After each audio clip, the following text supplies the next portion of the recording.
You're listening to your favorite podcast about Flesh and Blood and its community. Welcome to Last Ditch Effort.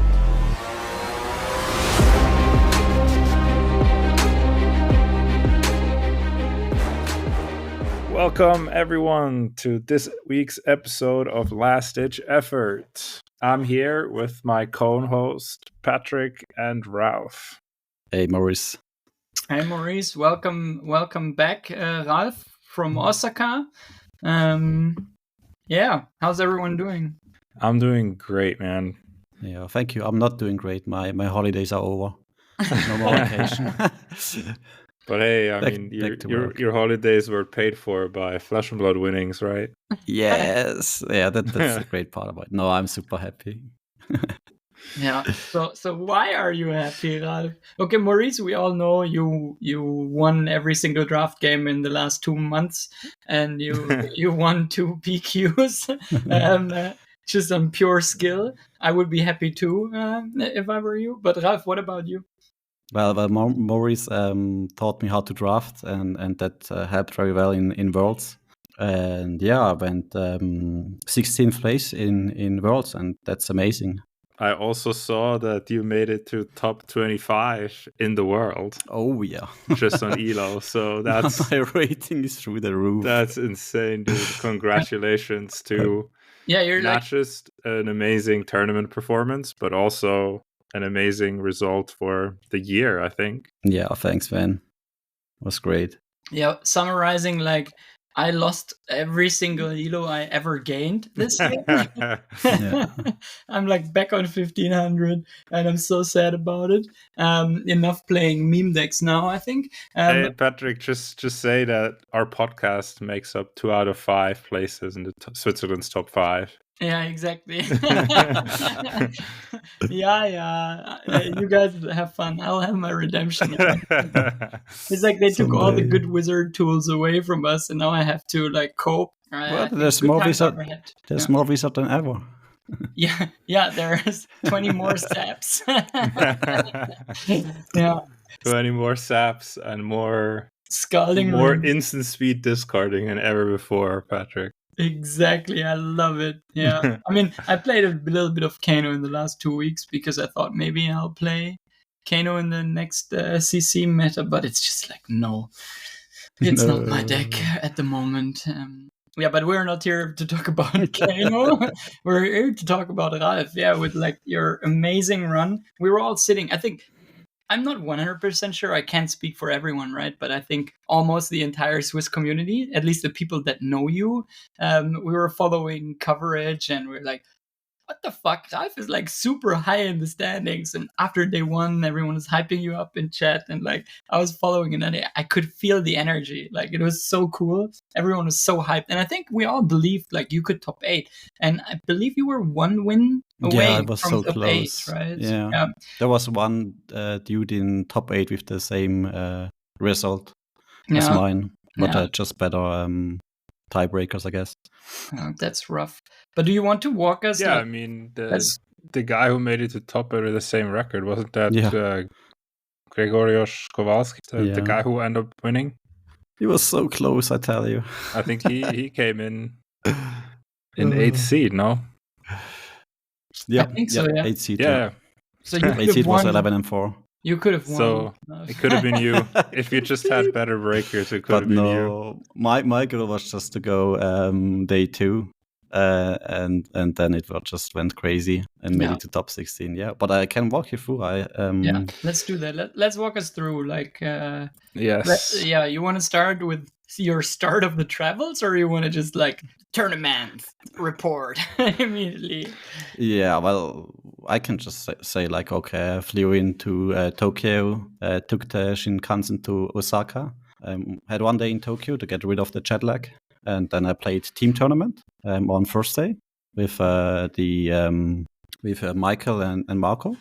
I saw the team tournament deck lists. They showed the meta of the team tournament, and there was 1 Levaya, 1 Dash IE, and I was for Living Legend, and I was oh, okay.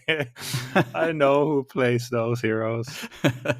Yeah, as a joke, we we took up, like Marco had football T-shirts from FC Winterthur. So we took the shirts, and that was our team outfit. Just some random football shirts from the local club. And I think they're like last place at the moment. We went into the team tournament. Hopefully we win one 3-versus-3, right? Did any of you actually bring... it was Living Legend, right? Yeah, it was Living Legend. Did anyone actually bring a Living Legend deck, or you guys just all played like your CC decks? I played Aurora, which I played in CC as well, but I swapped out like 15 cards. So I just got rid of some cards and swapped in like all Ball Lightning, 9 Ball Lightning. Rainbow Ball Lightning, Yes. Rainbow Plunder Run or something like that? No Plunder Runs. 3 Tome of Fenda, because they work with Arc Lightning. Nice. Which is really nice. And also with Channel Funnel, I guess. It says like, hey, your next action gets go again as well. Yeah, if you play the Lightning. Funnel, yeah. Yeah. And then some Sting of Sorceries as well, which get buffed by the Ball Lightning too. Yeah. Just imagine Channel Lightning Valley would draw you a card every time. So that would be the deck. So Aurora was I didn't test at all with the deck, but I went 4-1. Like pretty good. Yeah. Basically I lost my warm-up match against Star Wars, against one Star Wars, and then I was just farming the Star Wars. It's crazy. With Aurora. Yeah, it's crazy. Yeah. But I hear like coming back to Kano, I believe Kano won LL Battle Hardened. I think Peter won. Oh yeah, of Kano again, yeah. And I think his like this Kano deck is the LL Kano deck. If this is like any indication of what the CC Kano deck would be if tomes were still legal, it's brutal. Like this deck is brutal. Every flip is a hit, and it's like, this deck, man. And you still can stack with tomes, and then you still have Open the Floodgates and Kindles and Wildfires, and it's brutal. Yeah. Back to Kano again. Maybe I should have taught Michael Kano for next time to do that. So Michael played Dash. IE, so just old Dash. Which, like, honestly, the deck is barely good enough for Classic Constructed. Yeah, it's just like, and he didn't even play like Dash in the Classic Constructed part. Yeah. I think he was like the one and only Dash IE in the team event. And then he was the only win set in Worlds. And Marco played Levia, which was also like the only Levia in Levia, or however you call her. He was like, I just want to play Art of War one more time. and they both were okay. Like Dash's best matchup is Kano. And Levia's best matchup is maybe Prism. And they were like, yeah, like we're gonna get like matched up against these heroes, and then we're gonna win. And no, they got matched up against these heroes, but they still lost. Oh no! Yeah, it is what it is. It is what it is. Yeah, we had fun at least. Yeah, that's the most important. And we won 2 times. Okay, that's good. So it's better than Team Poland. I think Team Poland lost every game, which is insane if you think about it. Yes, they won Worlds but lost like everything. Yes. Yeah, that was a fun time. I even had the pleasure to play against the last Pro Tour champion, Shoma. Yeah. And he was on Prism in LL, and it wasn't a game for him. Yeah, but I thought it was really nice just to get to the venue, see how you get to the venue, like a day before you actually have to play and stuff like that, to like get a bit of traveling nervosity out of the way as well, and just be there and have a good time and talk to the players and whatnot. Really helps a lot. Yeah, and then your categories. Yeah, categories. Go away. Yeah, we just brought her home. She was at my People parents. So love your cat, right? After Yeah. the last podcast where we could hear your cat, people ask for more of it. So maybe we should make her a co-host. yeah, and she's well fed. She doesn't need anything. It's just like she's just She jealous. just likes when... to complain. Fair. Yeah, fair. Yeah, so let's to actual words on playing on Friday. And my first, I played Aurora, and my first match was against Ran Sasaki. She also was the Marvel Ira in the cosplay contest. Okay. Oh, okay, cool. Yeah, she played Royal Aurora, and turn 2 she does the flicker with arc lightning full combo. and I think I went down to around 18. Now it was 16 live after that, and she was on 32, but I still came back. There was some minor mistake I did. I was like, yeah, I played more of a mid-range Aurora style where I have like the basic lightning starters, Fry, and what's the other one called? Sizzle, I guess. Mm-hmm. Yeah. With like weakest link and CNC at the end of the combat chain. And there was a point where I thought like, yeah, I'm gonna CNC her, but she just played out all the cards. I could have just hauled weakest link instead of that. But I still won because like I had a great turn with Sigil of Solace, Gun in the Flash, and Arc Lightning, everything together. So that was really lucky for me. I got there, first win. So second game, I played against Kelvin Law from Hong Kong. He was on new. We were like almost in second cycle, but like second cycle would be for me like Flicker Wisp, Arc Lightning pitch stack, but still got there before that and won with 14 life left, just with like some good burn up shock turns and stuff like that. So no big disruption, just like good mid-range good stuff, and then combo was stacked for a second cycle, but you didn't get there. Yeah, it was still with 14 life left and Crown of Providence on. Wow, okay. So was very happy about that. Then it was third game was against Noah Bagelman. He was again on Viserai. I think did he go top 8? Could be. It was one of the Viserais which were like yes, super... I think he was undefeated day 1 for sure. Yeah, he went top 8. He was he lost in the quarterfinals though. Yeah, I just watched the stream from day 1.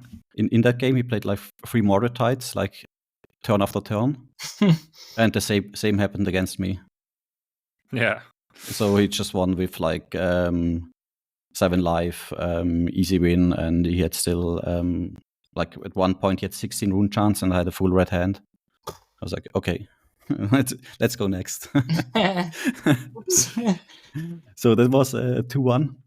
Fourth game, I played into Enigma. Was a guy called Pierre Nicolas, and he was from Boston actually. But I think we talked a bit, and originally comes from Strasbourg. Oh, okay. So yeah, I won that as well. Nothing crazy. Like his Mira guy was super late. Yeah, I think we were both like just playing a normal game. Nobody high rolls. He was not on CYB. He was on OG old school Enigma. Yeah, I didn't have any CYB matchups. Not one. Oh, crazy. So that was fine. That was good. 3-1 at the point, and then last CC game for the day. Against Pudding Tam. Okay. Oh yeah. And he was on Aurora this as well, but with more more aggressive Aurora with more 0-4-4s. Like they all played Entwine Lightning and Ravenous Rebel, which I ignored. Like I didn't even have them in my deck anymore because they're not starters. They're just generic attacks. So I was happy to go second there.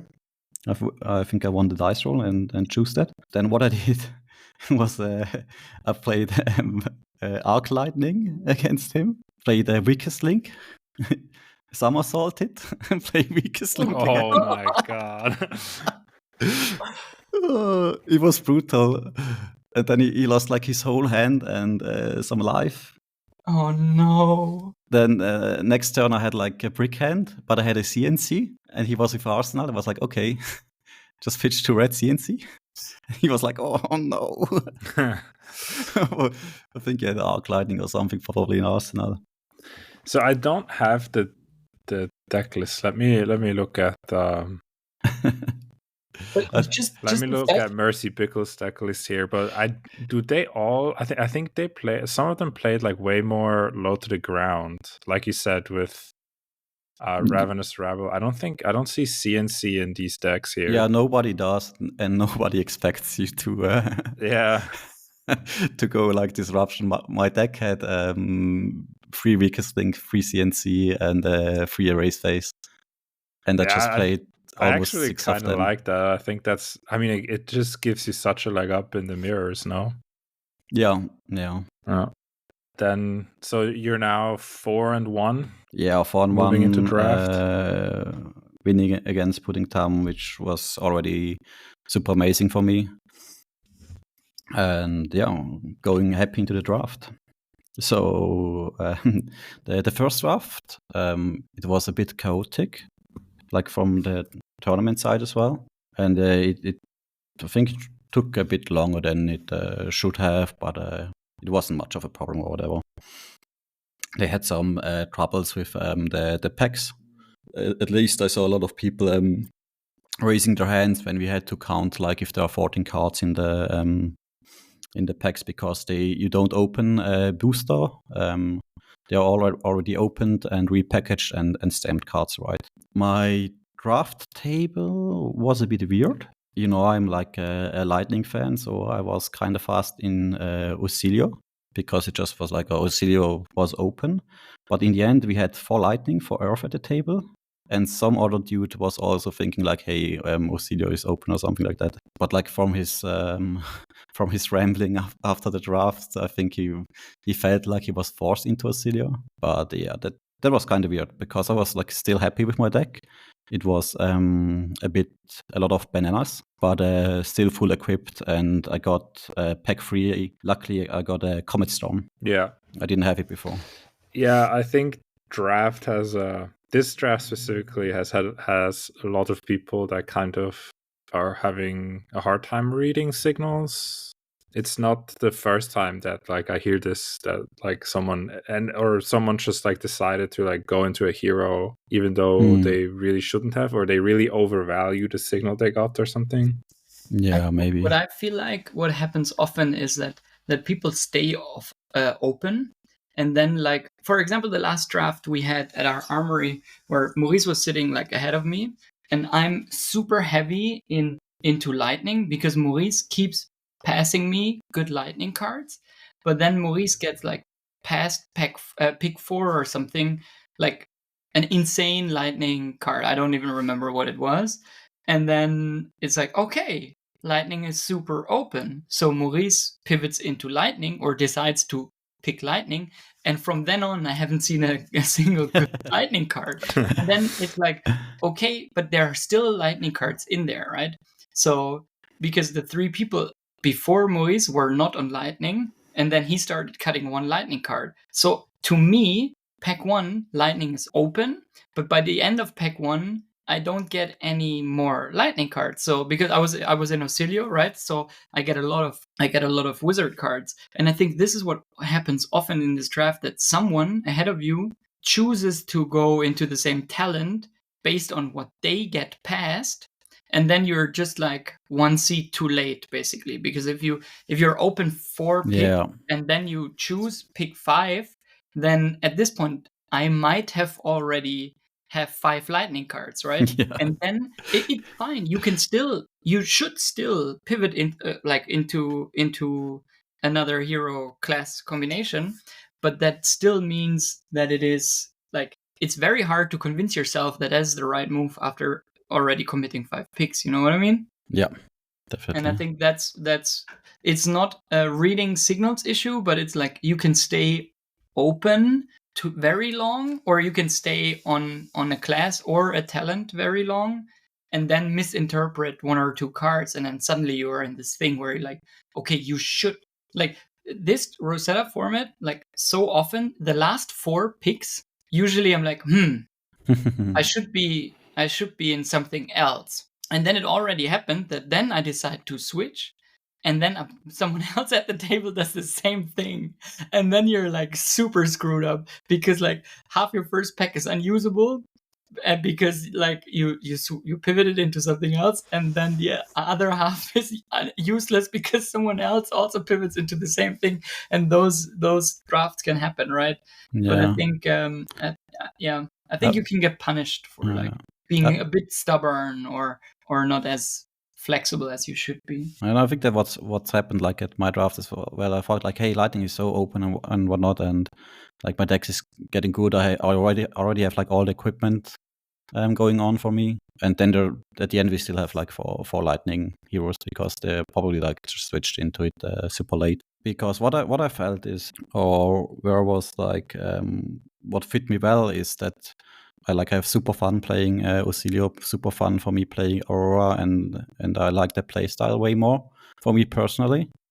But most of the people, what I felt at least, like from the tables I was on, usually they want to go Earth first, like go for the Earth heroes and have more safer play style, I guess, a more defensive one, and have all that life gain and everything. Then I was like, hey, super happy I can go Lightning. I'm fine with that. So yeah, game 1. So at this draft I went 2-1. Game 1 it was against name pronunciation Dagan White. No clue. He was in Florian. I went first. And I just remembered, at the pro quests we played, Maurice, like Besti telling me like how he did the mistake attacking into Florian turn 0. Yeah. And he's getting grave. And I was like, okay, let's take that just to the extreme, and I'm not gonna attack him till the last moment. Basti was so upset with himself because I think if he didn't do that, then he would have won that game. Yeah. But as Oscillio, I think it's a little bit nicer because sometimes you can just do arcane damage in the first turn, and that's great. That's so good. Yup. Yeah, so and then they don't get graveyard and you do damage. Yeah, so I kept it going on and channeled my full inner Besti how he should play, and I didn't attack him at all, like the first 2 or 3 turns, and just blocked and sent Arcane. And I had like a Lightning Surge in Arsenal setup. And it was like only on the killing turn where I did like, okay, I'll do Lightning Surge, I do the Flicker Charge or whatever. The one, if you play instant, gets go again into a Lightning spell. Charge, yeah. And just finished him like in 3 or 4 turns. Yeah, maybe he didn't even gain 1 life, or maybe he gained 2 or whatever.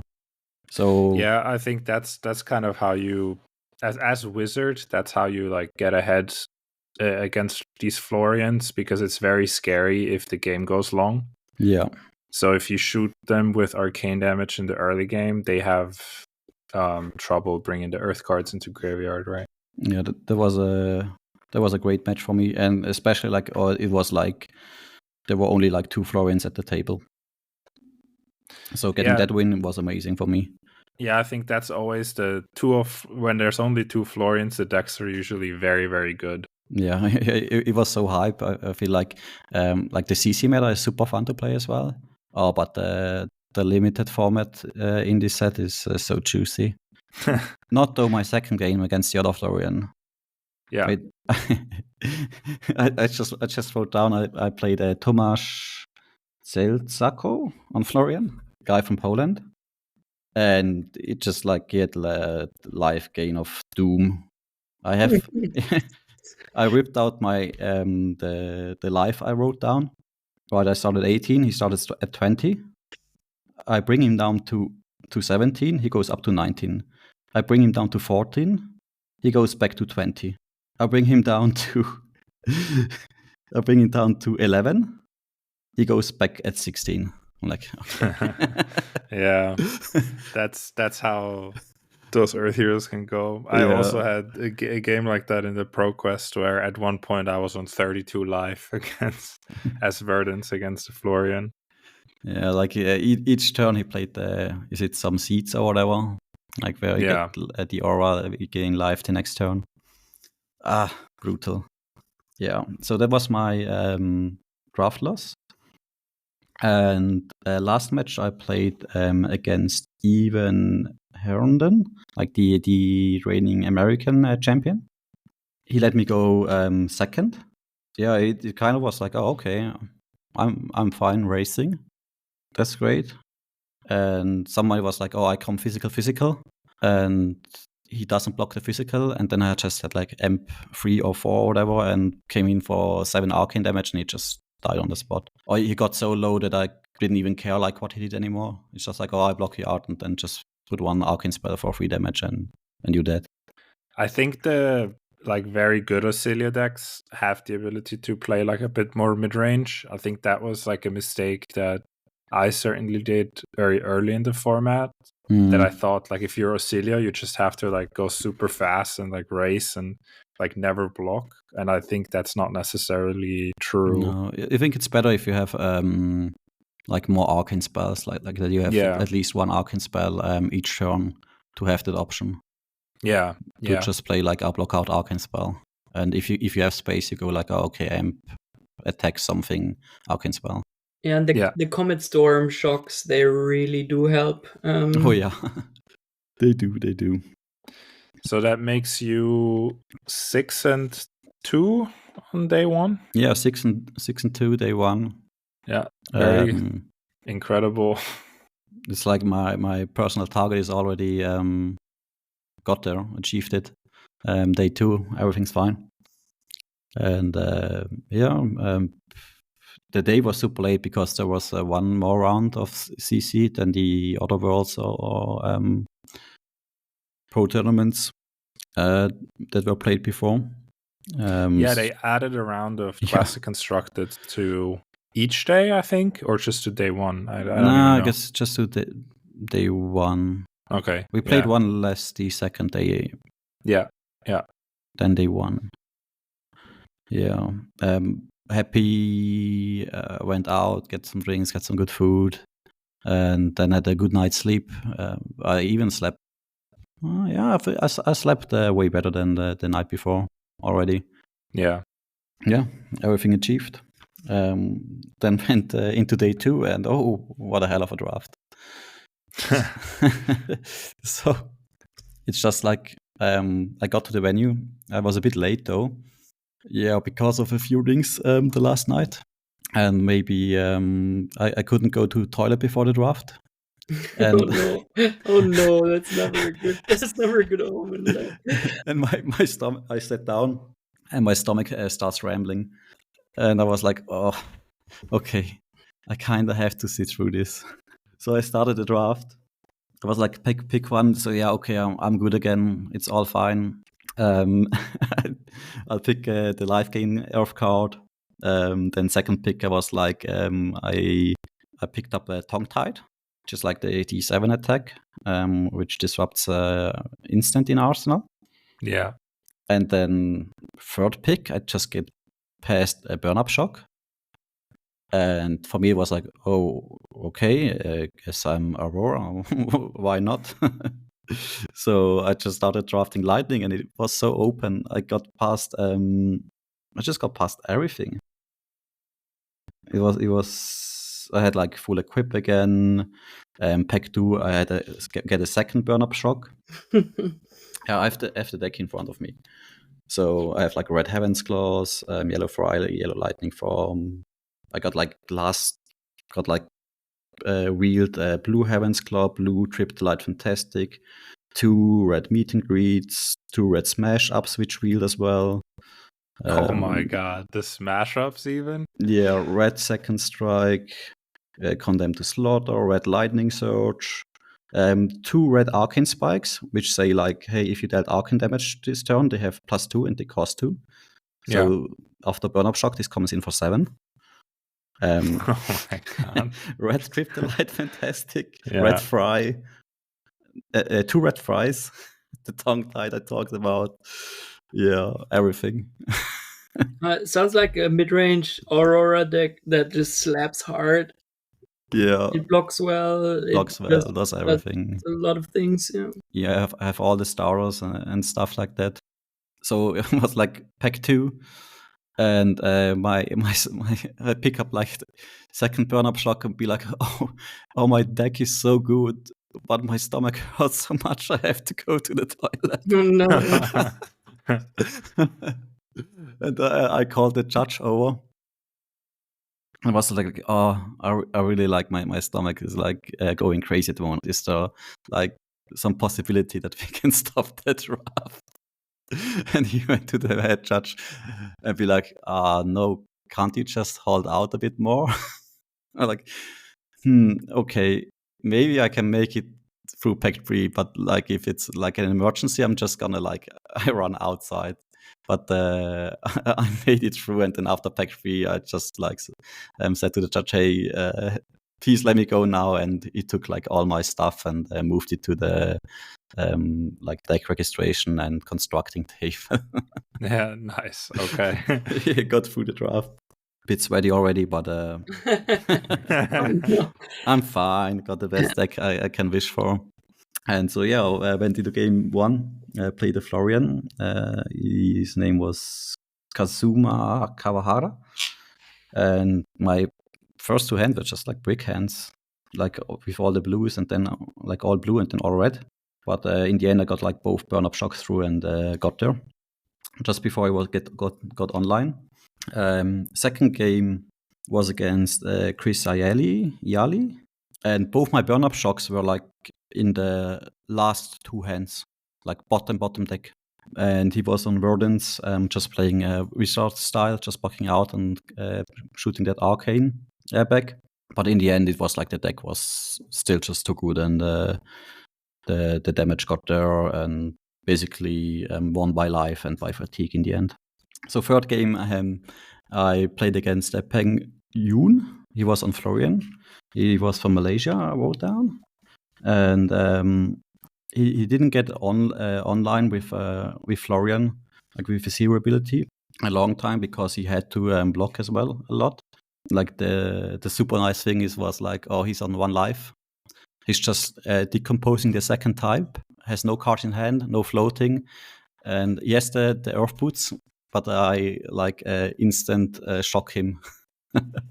I instant shock him before he gets life and can put in the shoes to prevent some. Just imagine he like uses boots in response because he already decomposed, and then you play the second shock. That would be mean, yeah. That would be very mean. Yeah. But he was like decomposing, and I'd be like, wait a moment, I think I got a line here. And like the cute part was like, we're done with the game. 3-0 draft. First 3-0 drafts, by the way, in this set, because usually I was on a table with Maurice and he just always smacked me. Yeah, that's true. And we both took out our notepads or whatever and started like writing down how the match went, what went well and stuff like that. And it was like, are you doing that as well? And I think like that's like for everyone. At least it works super well for me. Just like after each game, not even only to have some content for the podcasts, for the field report, but just to sit down after every game and be like, that's were like the mistakes I did. They were like the good things, like the good decisions. Just to get ready for the next game. And like kind of a little self-reflection ritual almost. Just reflect, and learn from that. That helps, because if I don't do that, I might think about the previous game in the next game I play. But if I do that, then it's like, okay, it's like digested, right? Yeah. I think that I do that too. But usually I take like a few notes. And sometimes they're so cryptic I don't even know what to do. But then I remember like what went down. Yeah, And I think I would instantly forget about it. Like 2 days after that, what were my matchups? No clue who did I play. Or I can look that up on the gem. Yeah, but still, it's not the same. It's hard to, or at least for me, it's like I'm more like just live in the moment, and everything that was like past 2 days.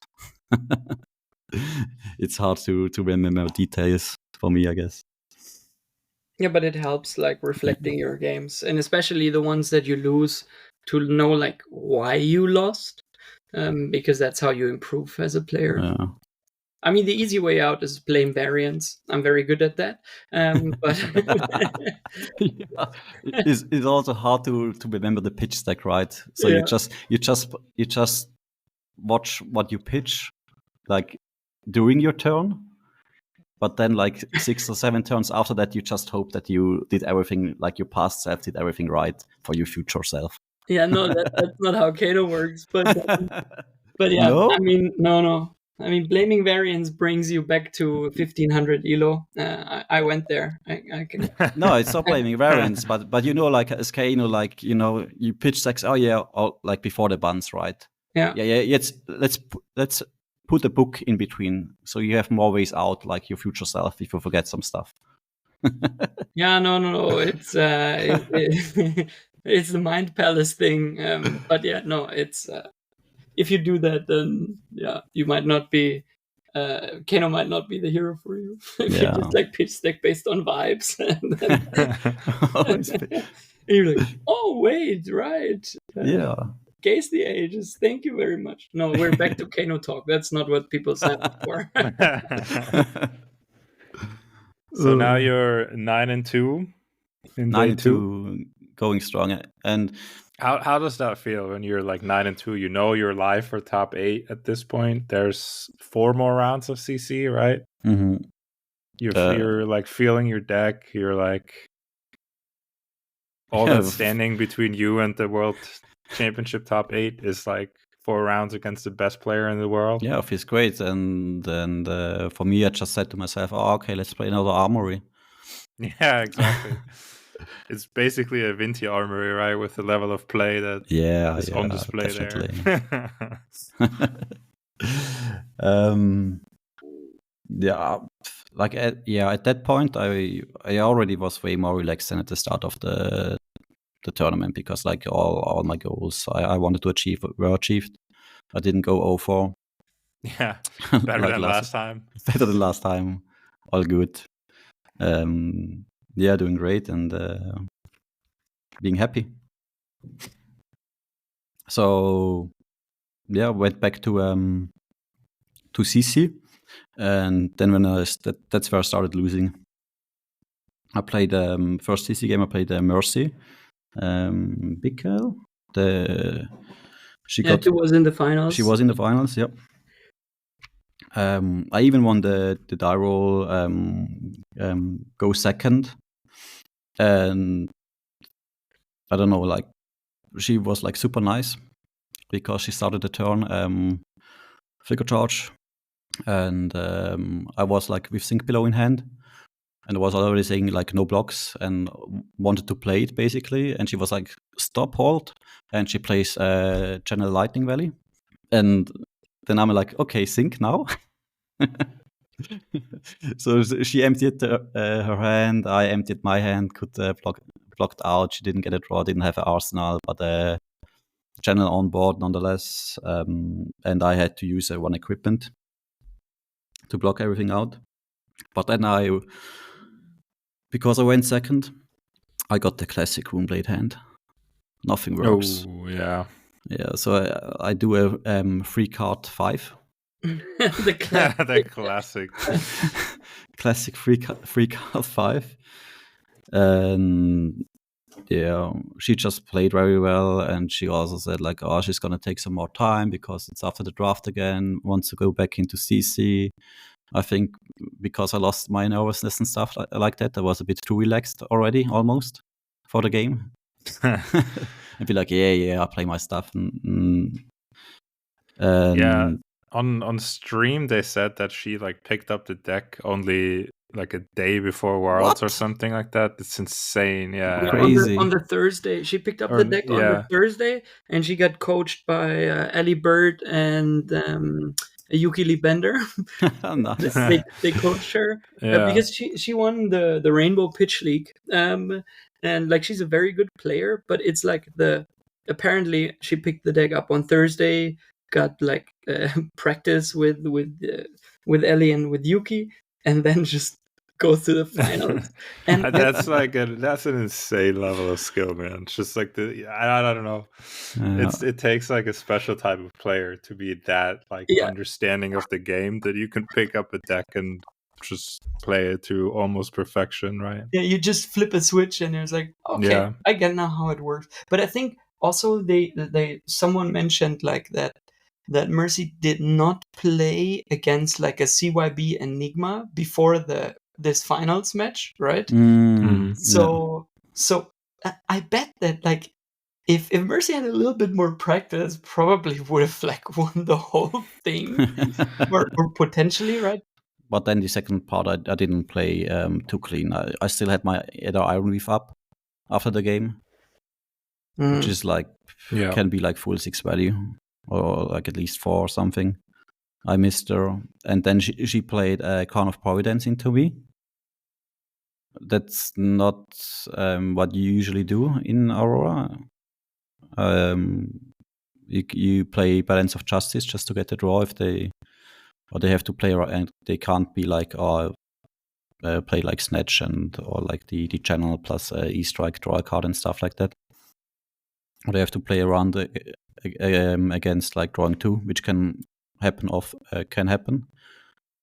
often with Aurora. Mm-hmm. So interesting, she did not even play Balance of Justice in the deck. Oh, she didn't? Nope. Oh, that's why, I guess, huh? She had Crown of Dominion and Crown of Providence. Yeah. So I had the decision there to again to go CNC or Weakest Link, and I thought like I'm just gonna go CNC, but she has Crown of Providence, so she does the thing and gets away. I think I just should have just gone for the Weakest Link gamble and hope she has some instance she needs to protect. Yeah. This entire Weakest Link CNC debate is something that is like I'm thinking about too. Like I went already so far to almost cut CNCs from my decks because people are running just like whenever you play like a mid-range deck, they'll just bring Crown of Providence. Yeah.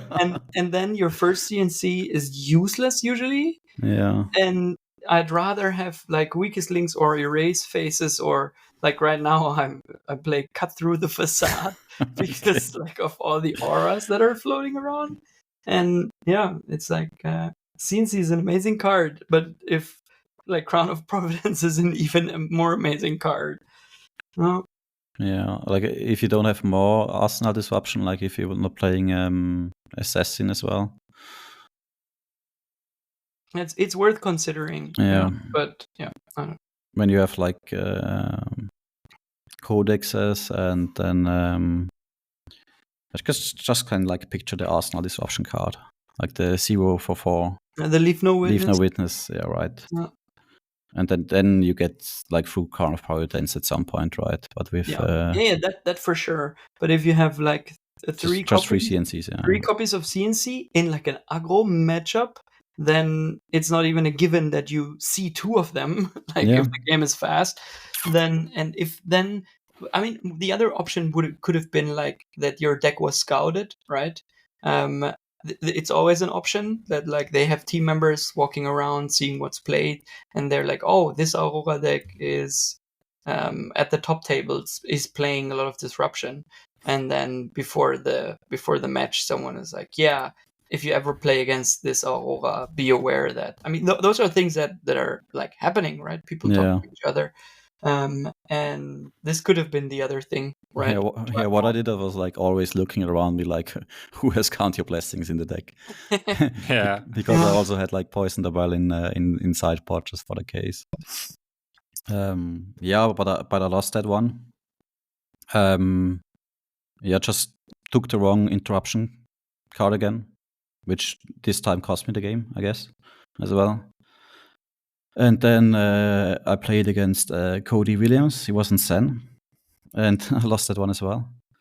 Usually, I think Aurora has a really good matchup into Sen. Like I just think like your stuff you do is way stronger. You have also good equipment and stuff like that. I played around his Sen state. Just kept like the arc lightning in Arsenal. He said in the end of the game, he said like, oh, maybe he popped it like too early. And Yeah. but I already also played like 3 CNC, 3 weakest thinker, and I couldn't get off one, which was super bad. I only had like one nice turn with Gun in the Flash equipment, Arc Lightning. And also, I went second. I did the Runeblade thing again. Yeah. And my deck has more like of the generic lightning starters than the other Aurora decks, which even like got me more mad again. It was like, come on. I tried to build it so that this doesn't happen. Can't I trust my deck? So still playing for top 32 now. To get a PTI invite again. And the next game was against Thomas Hall on Viserai. Yeah, I win. I get a like CNC in starter, and he gets like on Viserai. He started and he got like 4 rune chants out and the aura, which creates more. But he bricks with 2 sonatas. Oh no. Yeah. And then I finished him with I play Arc Lightning, play E-Strike, draw a card, draw into another E-Strike. And I draw into another Arc Lightning. I get my E-Strike back with Somersault. Play the other Arc Lightning, play E-Strike, draw a card again. and then pop my chest like for 2 resources and erase face him. Oh no, that's so brutal, man. Yeah, mid-range is good.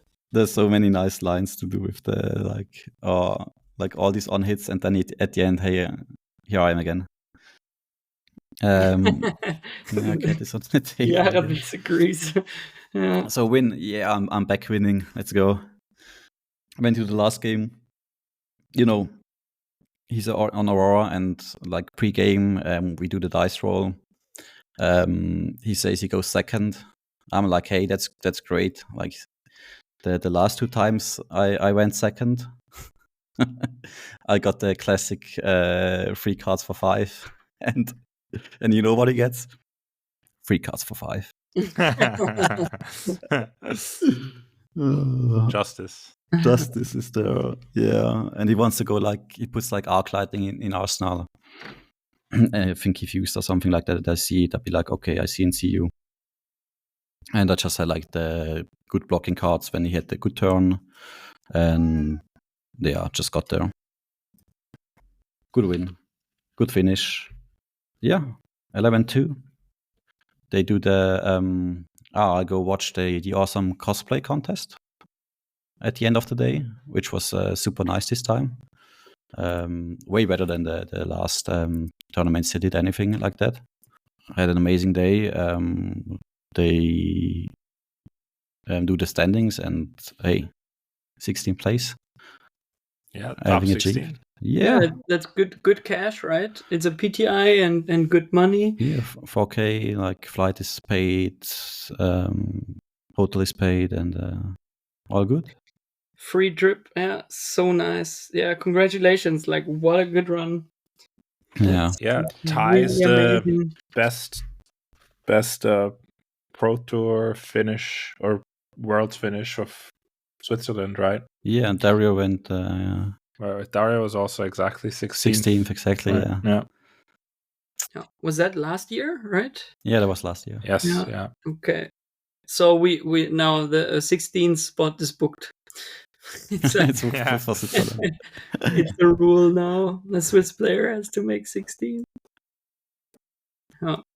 And very, very high elo that you can redistribute. I need some now. I'm in dire need of elo. I can give you next season is Road to Nationals probably, huh? Already? When I can redistribute some elo. Yeah, Geneva. I'm not gonna play Geneva. Yeah, I figured. That's a smart thing. Yeah, it's before the 17th December, and I think on the 17th December they give out elo-based PTIs for the next Pro Tour.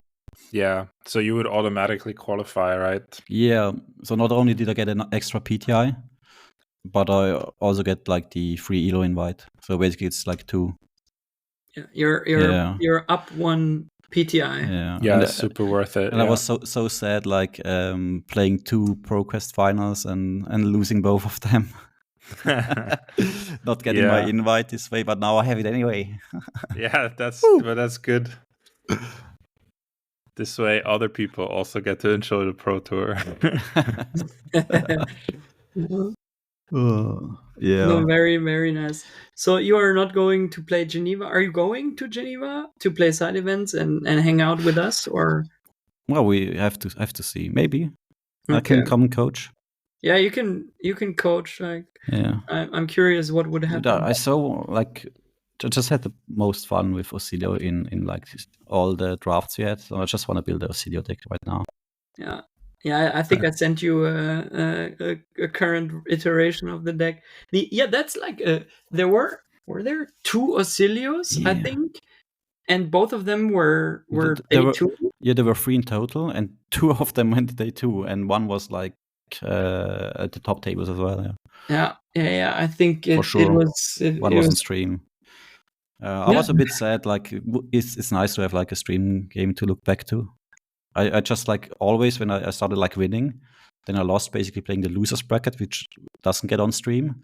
Then I worked my way up, and as soon as I was on a like top table again, I lost again, and then like just watched the stream.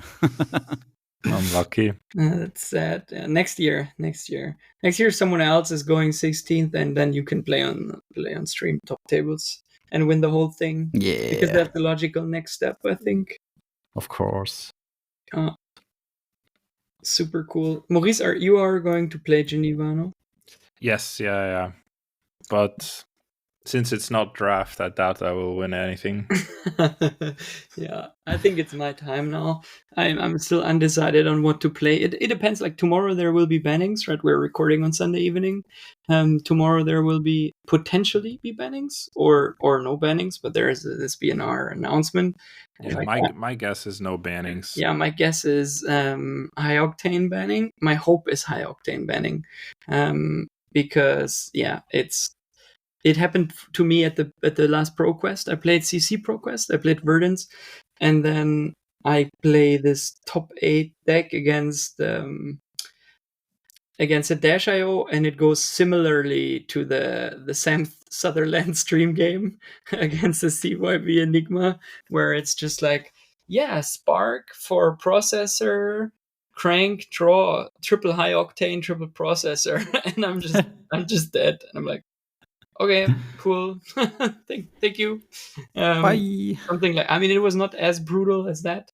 I think one processor was already in play or something like this, but it was like, okay, I had no agency. Like, I had no influence on the outcome of this game, and I played a Warmongers when he played the first processor, and he goes, yeah, peace, and then just plays like, I think boom grenade processor or something like this. I'm gonna save that for next turn, and then I miss on disruption, and then just get blasted out of oblivion.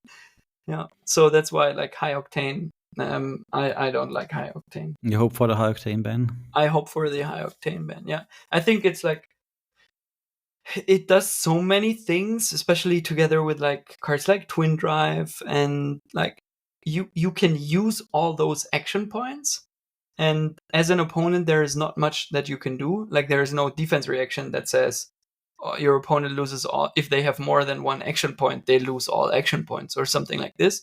Sounds like a Riptide specialization could be. And I think this is like, it's attacking the game at an angle where you don't have much counterplay except disruption and or Warmongers. But if you don't have that exactly the turn you need to, then chances are that you just like get killed. And yeah, that is, I think it's a little bit hard if you don't have counterplay, right? Yeah, I think that's my the personal opinion. counterplay is just aggression. Yeah, I think if you're aggressive, then they don't have time to set up their items and stuff, and it can be very awkward for them as well if you like if they play this build with, especially the one with system reset. It can be like very awkward if you attack them with disruption because their items don't block, and then they're stuck playing items. Yeah, and that's it's like a high variance kind of thing that is very glass cannon-y, like super fragile. Yeah, and that's I think what I dislike about it, because I would say it has like a Zen power level, but not a Zen consistency, right? Yes. And I generally don't like decks that are. That's why, like, I've been complaining about Brute a lot too, right? Because it's like, roll scabs, cast bones, make 12 might and 2 agility, and you're like, okay, cool. Like, what can I do now? Okay, I can play a Scour and destroy all her, but if I don't have a Scour that turn, then it looks grim for me. And it's like where sometimes they whiff hard and they just lose and it feels bad for them, and sometimes they just like hit and it feels very good for them. And it's not like if you don't find the right disruption for Dash.io very early and at the right time, then I feel like it's like a sort of like a coin flip in a way. The thing that and I want to lose because I make mistakes, not because because of it's me complaining again about variance again. Kano, which can blast you like turn 0, turn 1. But you can put Oasis Respite, you can put blues, you can put high AB, and as Kano, like, you pitch that's why I don't like the current iteration of the Kano decks, because that's what they do. They want to just blast you in the first 3 turns, and like those builds play like 3 clarity potions or 2 clarity potions, so that you're like, and that's what. But you can still hold resources and pass the turn, right? If you play against Kano, and there is no equivalent against Dash.io except hitting them with an erase phase the turn before. That's like the. But I mean, there are many people who like the deck and that like to play the deck, and it's just personal preference. I'm not saying it's toxic or anything. I'm just saying that, like, I personally dislike these style of decks, but I get that other people don't. So it's also like for the Dash.io to really do like what Sam Sutherland did, it also kind of has to like work out, because if you take too long, your items disappear and then your whole combo is gone, right? So from like the moment you put your first Cerebellum processor on the board, you have like 2, maybe 3 turns to find your combo. So in these like 2 turns, you have to play like 3 very specific items and, like, find your high octanes and find your the thing that makes me think that they might consider banning it is more so that the second you play it, you have no idea if you're gonna win or not. So then, like, you might win, but you won't know until 30 minutes later, and then if you don't win, the game doesn't end, but like it just continues, and then you probably go into time, right? Yeah, potentially, because this turn was very fast. Yeah, but let's see. I mean, I completely trust LSS, right? If they say no bannings, they will give a reason why no bannings. And I mean, I might not agree with like the level of power of high octane, but I mean, it's fine, right? The Dash.io didn't win Worlds, right? Wasn't even in the finals. That's the thing. Like, if it were a problem, all the top 8 would have been Dash.ios, and there would not be counterplay, right? But there is. You can play a deck like Nu, and send disruption. Try to send disruption every turn, and then the deck will struggle, right? The deck Pablo Pintor against Yukili Bender it's like a master class of like Dash.io versus disruption deck, right? Disruptive decks. That was like so well played from both players, and I think it's like it's the opposite of what I said, right? It's not you don't have leverage. Both players had leverage, and both players make decisions that affect the game. But if you play a deck that does not have super much disruption, and I mean, it might be deck choice, right? At the end, why I lost. Like, if I would have played new, maybe I would have had more disruption. Or Azalea or I mean, Azalea, right, is super good against those decks, but but if you look at the matchup against Pablo against Yukili, she banished all 3 of her iOctane, as I remember. She didn't resolve one. So you could say, hey, like, Dash is still fine without it. Yeah, it's true. Yuki still won, right? Yeah, still won. Yeah, I think the deck is fine without high octane. To be honest, like, you have Crank, you can generate, like, you can. That's what Dash.io is about, right? Like, action point manipulation. You don't need high octane for that. it's just like, but yeah, it's just, as I said, I'm not complaining. It's just like my personal feeling about the card, and I would not be surprised if they ban it. The same goes for counter blessings. I think there are enough people complaining about it being boring and being not happy with the play patterns that it generates, that they might consider at least banning it. And if they don't ban either of those cards, I'm pretty sure the LSS article will mention both cards and give a reason why they will ban it and/or why not. I think like it's just like counter blessing is so anticlimactic for like sideboarding stuff. Like, usually it's like a hero against hero game, right? And most of the heroes, or like champions or whatever they're called. Is it heroes or champions? Heroes. is it heroes? Yeah. Most of them, like you sit against Enigma or whatever, and you'll be like, oh, okay, she's gonna play like ward stuff. Like, you sit against Aurora, she's like, okay, she's gonna play like lightning, aggressive, goes wide, right? And you sit against Nu and be like, okay, she's gonna be like attack reaction, disruption, and whatever. And like, if all of these decks be like just like, oh no, I'm not gonna do that. I'm just gonna be counter blessing, and then it's like you have at the tournaments, like we talked about. Now you have to go scout because maybe you do the wrong sideboard because the whole game plan just shifts.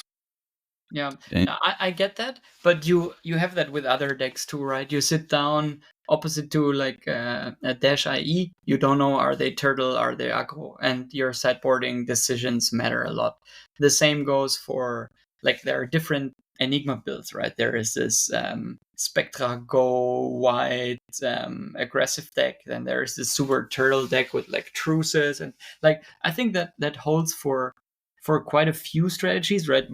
With Verdance, you have like, oh, are they on combo? Are they on mid-range? Are they on Waning Moon? Are they on Surgent Ether Tide? And like, it's always but I think that the range is like part of the game, but channel counter blessings, it's like exaggerating this, is putting it on the top, right? It's like, against Dromai, you needed poppers, right? Yeah. And so your sideboard would have, if you don't have a 6 power heavy deck, would be 6 poppers or something like this, right? So you knew if you play in the Dromai meta, you need to allocate 6 sideboard slots just for this deck.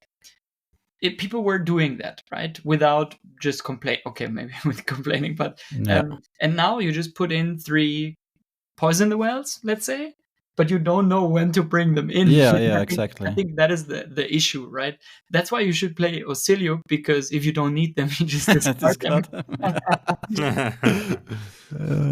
Which is another benefit. Yeah, I think the poison duels kind of open up an interesting discussion when it comes to card design, because it's not class specific. It's just a generic card. So like, every hero all of a sudden has access to this like very fatiguey style of plan. Like, I know it doesn't actually like fatigue, but it just gives you so much more time, right?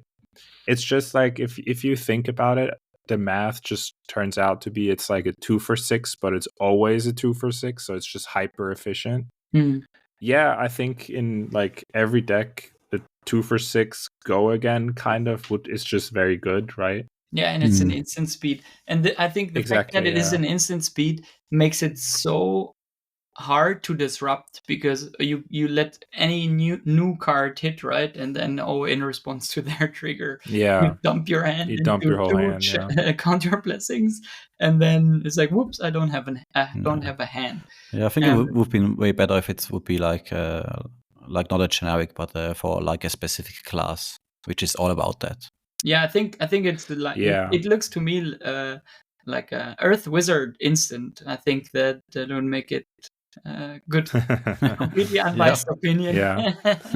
I honestly think they designed this card for draft or maybe sealed because they thought it would be like an interesting strategy. It is. I don't know that they actually like considered this to be like as prevalent as it is in Classic Constructed.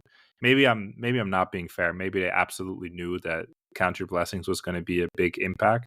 But Ralph didn't play a single Counter Blessings deck at the Worlds. And I was ready for it. That's the thing. Like, people think it's everywhere just because a few people meme with it on Talishar. Like, I recently played a game on Talishar. I mean, it's not just a few people who meme with it on Talishar. Michael Hamilton and the winner of the World Championship both play Counter Blessings deck. Yeah, no, it is more than a meme. But it might be more visible than it is popular.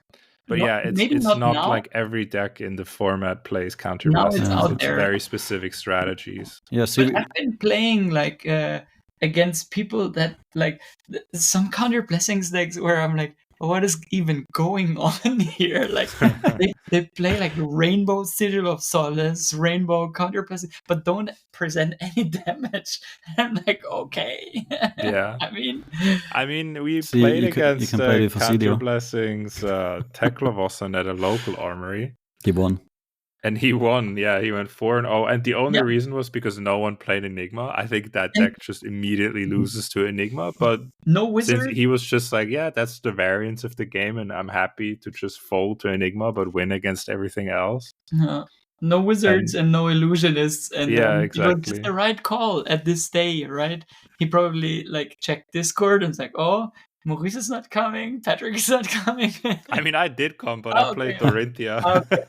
With X. Wow. With X's, Hatchet Dorinthia with Counter Blessings. It was not very good. Yeah. See, we're sitting here complaining about high octane and Counter Blessing, and I didn't play one Dash.io and I didn't play one Counter Blessing Worlds.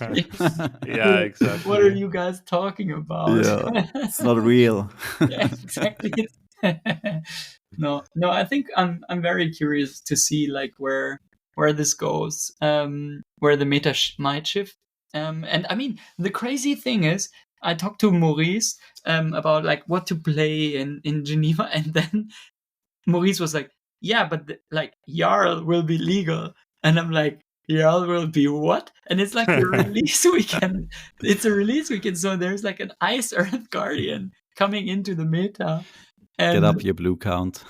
Yeah, like what is going on? Then, like, I mean, from early testing, I haven't felt his ice cards being so crazy. No, he has access to Channel Lake Frigid, which is always scary, of course. But other than that, he's not that. He has like trouble making Frostbites. It's not like playing against Oldhim. Or at least in like early testing, it didn't feel like playing against Oldhim. I guess the builds are not there yet. But the thing is with the Channel Lake Frigid, like you can still pitch a blue to play your Counter Blessings. Yes, exactly. No, but jokes aside, I think like historically the classes that I play are like usually good against Guardian, right? Illusionist and Wizard. So it might be like, okay, it's good. Have a Guardian bully the aggressive decks and let me deal with the slower decks. but it's interesting. I think the meta will change quite a lot, and I've seen people like play a lot of Ira, like the comeback of the like the OG mid range. Oh man, game Ira is value so gaming. cool. Yeah. Like, and we haven't even like since Worlds, like Ira became legal. We might have bannings, and like until the next Battle Hardened we're going to play, Maurice, there will be a new hero, and it's like another new hero. So since ProQuest season, there will be basically 3 new heroes, because Dash.io now is like a new deck with processors. There is now Ira, and there will be Jarl. Like, how do you even prepare for all that? And honestly, I'm still convinced that we have not figured out the Florian or Verdance. Yeah, the new Earth heroes are still, I feel, very untapped. Yeah, and to a certain extent, Oscillio. Yeah, but I think Oscillio just might be bad.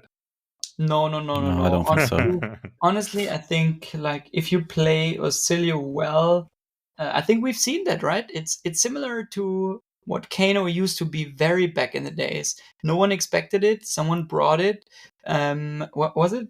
Sasha Markovic, I think, and just like dominated with the deck because they figured it out. And I think we'll have a similar moment with Oscillio very soon, based on what I see like on Discord, the Brewers do, and the performance of like I Worlds. I think it's fragile. There was it's also very ProQuest fragile. wins.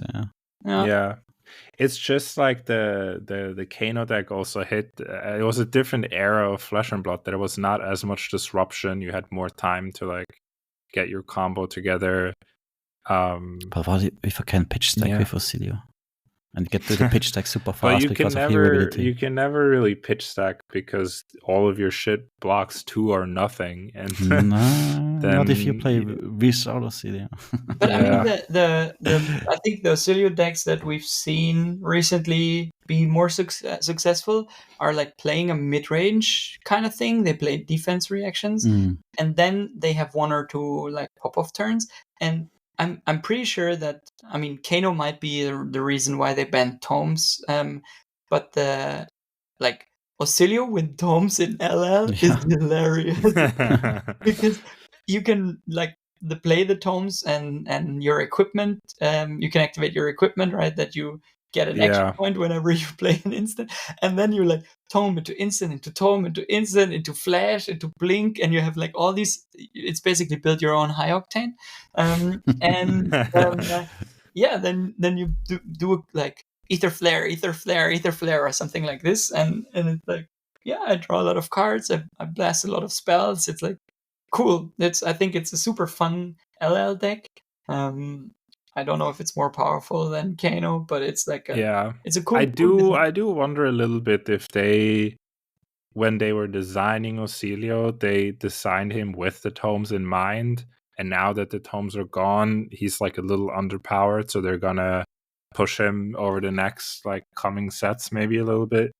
Maybe a lightning wizard tome effect or something. You have the Sigil of Brilliance, but I think like at least that's my personal feeling, and I've talked to other wizard players that are in a similar boat. We have the feeling that they were, by the design of the power of the wizard cards in this set, they were very, very cautious that they don't print something that pushes wizard like to be super dominant in the format. And I think the reason why that is because like people historically complain about wizards, and that I think it is perceived as to how I perceive high octane, right? That it's like, oh, you don't have much counterplay if wizards do wizard things at instant speed, deal a lot of damage and things like this. And I think this, or to me, it feels like a very conscious decision to not print pushed new wizard cards, because there are so many tools already, and like just one small thing might tip like the balance, right? To make the decks very, very strong and very not interactable on a normal basis of how you would build your deck. And I think that's why maybe Oscillio feels like a little bit difficult to pull off. Like, but I at PQ, like I had an Oscillio do very, very like 30 plus damage turn against me, and it felt like with Gone, like a round Gone in the Flesh. But to me, like this iteration of the Oscillio deck feels a little bit more like a Rune Blade to me, even though it's instants and things like this, and the amp and the arcane damage spell at the end.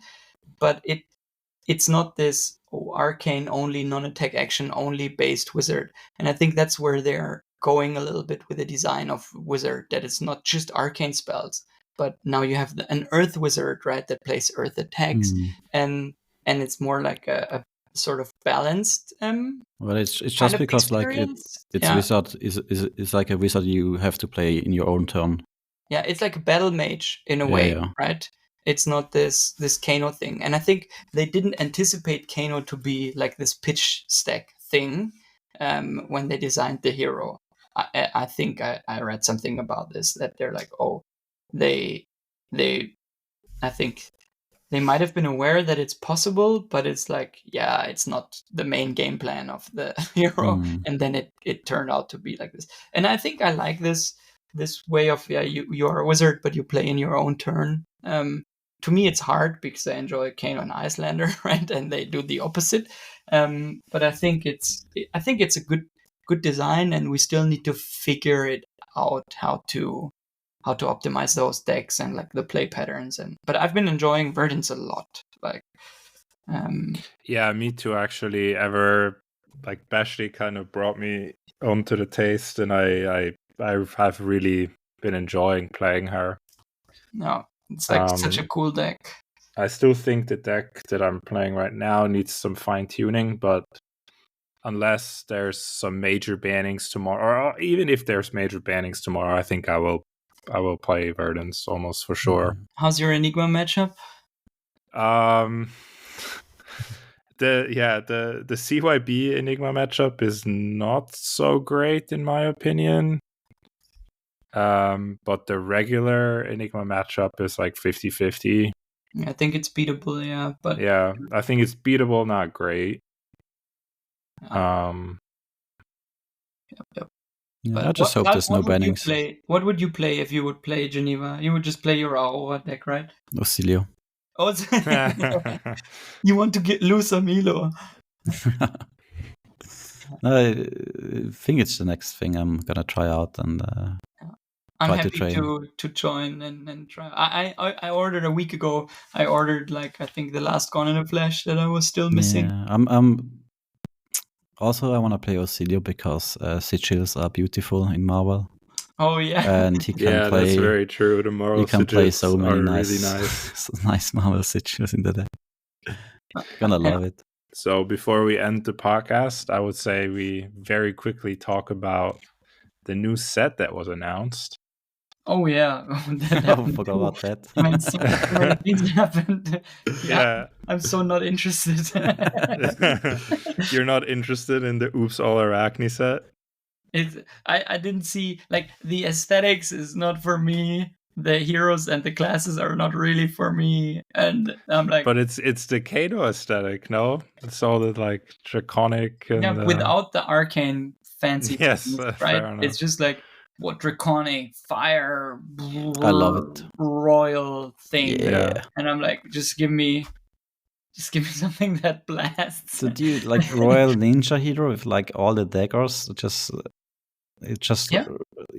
shouts like, oh, I can throw around sapphire needles and get them back and stuff like that. Maybe.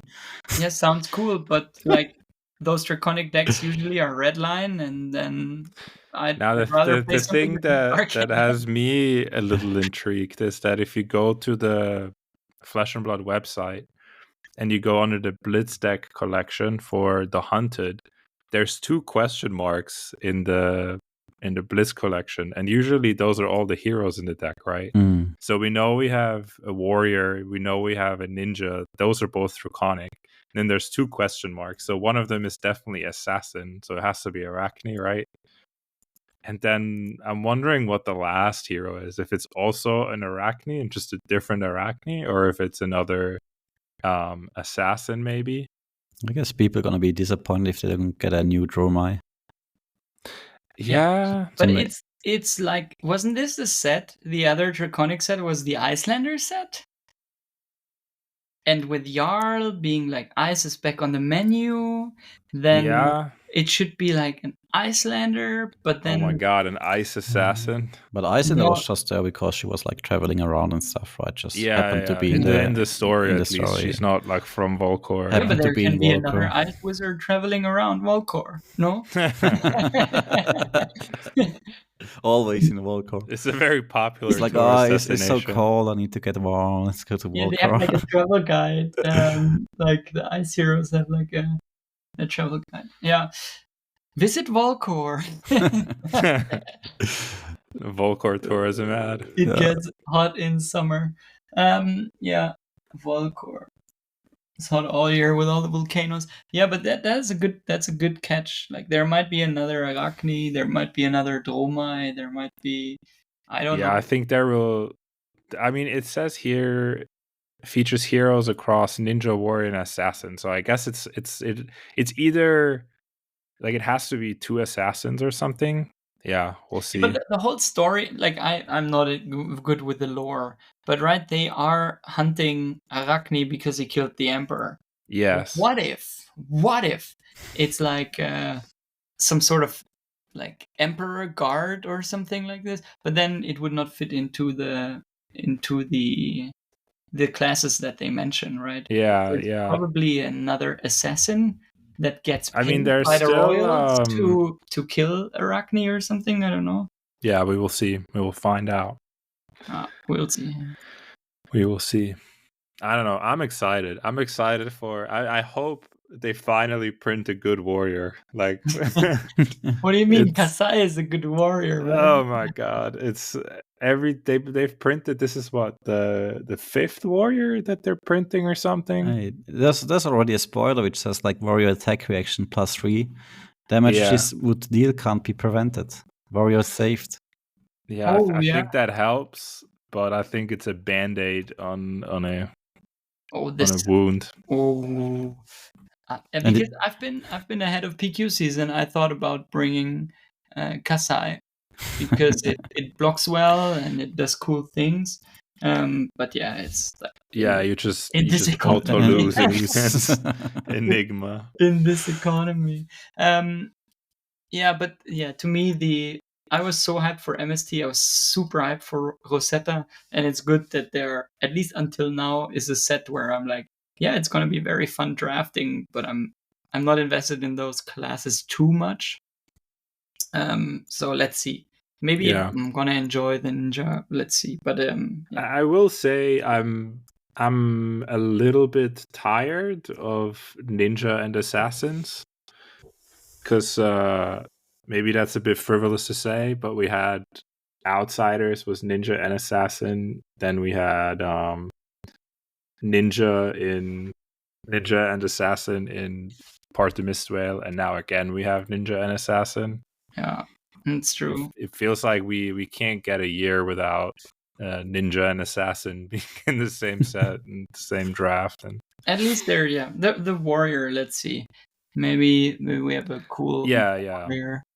For sure. Let's see. Yeah, I'm still excited, right? New set, it means new draft. Yes, I'm super excited for the draft. That's for the limited, sure. I'm very excited, but it was not like if they would have spoiled like a draconic lightning wizard or something, I would be like out of my mind right now. I'm assuming there wasn't going to be like another wizard right after they printed the 2 wizard set, right? Yeah, but one can dream. But maybe wizard cards. Maybe they'll give us good wizard cards for once. I'm more so like they haven't printed a ranger in a while. Riptide? Yeah, that's true. But Riptide is all the way back from Outsiders, right? Yeah, it's true. Yeah, still fresh. Fresh in your mind, maybe. It was Lexi back. Fresh in our hearts. Outsider was even after the all mech set. After Bright Lights, right? Bright Lights. Yeah, that's true. I think just because they printed so many, like because they printed 3 mechs in one set, I feel like the market for mechanologists is a little saturated at the moment. But yeah. You have everything right now. Yeah. Everything is playable. Everything is good. No, I like the meta. I really like the meta right now. I wouldn't mind the high octane ban, but that's just me. Yeah. All right. Should we wrap it up? Is there anything people want to mention? Any shout outs? Shout out to the Swiss national team representing us at the world's stage. Also shout out to Christian, right, who had at the judge meeting at Worlds bared the Swiss flag. He represented our community. Yeah, that was so nice of him. Yeah. I like that that he was representing our community, because I think there was no Swiss judge there. That was super cool. Shout out to LSS for making a great game, right? Congrats again, Ralph, for this really amazing run. Now you can come back to reality and we can beat you at our armories again, to humble you a little bit. So next year you're going to win the entire thing. Yeah. I just want to say thanks for all the amazing games played at Worlds, and all the people also that attended. It was such a great event. And also like some people from New Zealand and all around the world, like which you meet time and time again at these tournaments. All right. Perfect. Thank you so much for listening to this week's show. You can find us on Twitter under the handle LDFpod. That's LDFPOD. Or now you can also find me and Patrick on Blue Sky, if you are on that. Yeah, I don't even know my Blue Sky handle. Let me quickly pull out my phone. It's Pug Wizard Patrick. Nice. My Blue Sky handle is @SignalJammer. That's very good. Or you can always send us an email under questions@ldfpod.com. We're looking forward to hearing from all of you and hope you tune in again when it's time for the LDF podcast.